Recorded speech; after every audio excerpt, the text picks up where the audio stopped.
സ്വാംശം. ഈ വീഡിയോ ഇതുവരെ ശബരിമല പോകാൻ സാധിക്കാത്ത ഭക്തജനങ്ങൾക്കും ഇനി പോകാൻ ആഗ്രഹിക്കുന്നവർക്കും വേണ്ടിയുള്ളതാണ്. ഇതിൽ രഹസ്യങ്ങളുണ്ട്, ഉപദേശങ്ങളുമുണ്ട്. രാത്രി 2:30 പമ്പയിലെത്തി. കുറച്ചു നേരം അവിടെ നിന്ന് ദേഹശുദ്ധി വരുത്തി. ദാ കാണുന്നതാണ് കർപ്പൂരദീപം തൊട്ട് നമസ്കരിച്ച് ഹരിഹരപുത്ര ശ്രീ അയ്യപ്പസ്വാമിയെ മനസ്സിൽ ധ്യാനിച്ച് സ്വാമിയെ ശരണമയ്യപ്പോ ശരണം വിളിച്ച് മലകയറ്റം ആരംഭിച്ചു.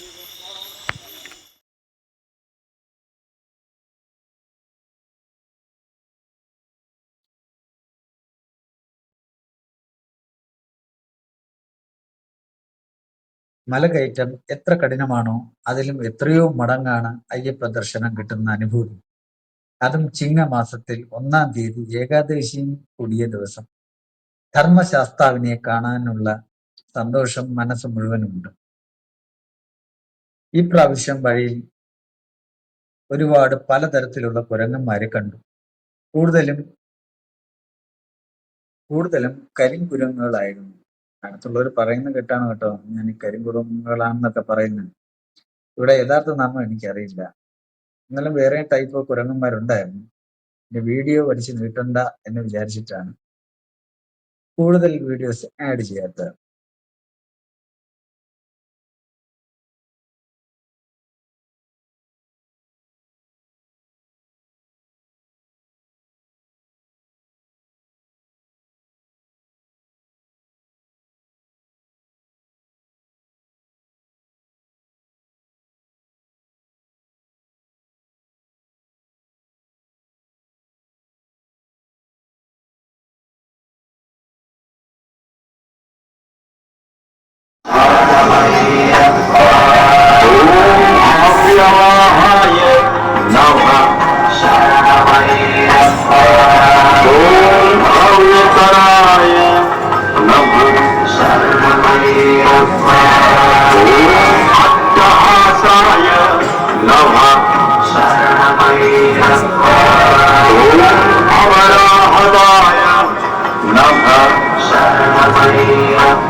ഞാൻ തികച്ചും പുതിയൊരാളാണ്.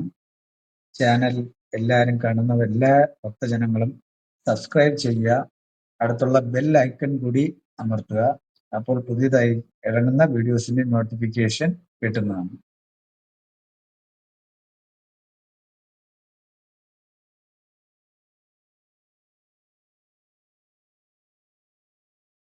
അയ്യപ്പന്റെ പ്രതിഷ്ഠയുടെ പിൻവശത്തായിട്ട് തൊട്ടരികിലായിട്ട് തന്നെ ഉപദേവതയായ ആദിമൂലം ഗണപതിയുടെ പ്രതിഷ്ഠയുണ്ട്. ഇവിടെയാണ് ഞാൻ ആദ്യം പറഞ്ഞ സീക്രട്ട്. അവിടെ മണി ആരെങ്കിലും കെട്ടിയാൽ അത് വലിച്ചു പൊട്ടിച്ച് കൊണ്ടുപോകാൻ 100 കണക്കിന് ആളുകള് കൈകളുണ്ടാവും. കിട്ടിയാൽ ഭാഗ്യദേവത കൂടെ വരും എന്നാണ് പറയപ്പെടുന്നത്. ഗണപതി ഭഗവാന്റെ മുമ്പിലെത്തിയാൽ ചൊല്ലേണ്ടത് വക്രതുണ്ട മഹാകായ സൂര്യകോടി സമപ്രഭ നിർവിഘ്നം കുരുമേ ദേവ സർവകാര്യേഷ്ട സർവദാ എന്ന് വെച്ചാൽ വളഞ്ഞ തുമ്പിക്കൈയോടെ കൂടിയവനും വലിയ ശരീരമുള്ളവനും കോടാനുകോടി സൂര്യശോഭയോടെ വിളങ്ങി നിൽക്കുന്നതുമായ ഭഗവാനെ ഞാൻ കുമ്പിടുന്നു. എല്ലാ വിഘ്നങ്ങളും അകറ്റി വിജയത്തിലേക്ക് നയിക്കണമേ. ഫലം: മഹാഗണപതിയുടെ അനുഗ്രഹവും അഭിഷ്ടസിദ്ധിയും ആകും.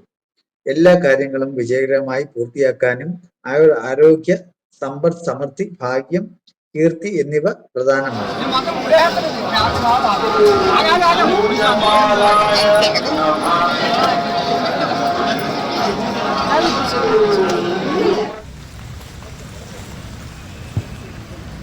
പിന്നെയുള്ളത് ആദ്യം പറഞ്ഞ ഉപദേശമാണ്. പമ്പയുടെ പുറത്ത് ഒരുപാട് ബസ്സുകൾ KSRTC നിർത്തിയിട്ടിരിക്കും. സ്വന്തം വണ്ടിയുള്ളവർ മാത്രമേ ആ ബസ്സിൽ കയറാൻ പാടുള്ളൂ. ആ ബസ് നേരെ നിലയ്ക്കലിലാണ് ചെന്ന് ചേരുന്നത്. അവിടുന്ന് വേറെ ബസ്സുകളൊന്നും കിട്ടില്ല. അതുകൊണ്ട് 1/2 കിലോമീറ്റർ നടന്ന് പമ്പ ബസ് സ്റ്റോപ്പിൽ പോകണം. അവിടെ നിന്ന് തിരുവനന്തപുരത്തോട്ടോ കോയമ്പത്തൂർ, എറണാകുളം ബസ്സുകളോ കിട്ടുന്നതാണ്. ഇതാണ് ഞാൻ ആദ്യം പറഞ്ഞ മണികൾ. ഈ ഭഗവാൻ തന്ന 2 എണ്ണം. Thank you for watching my channel.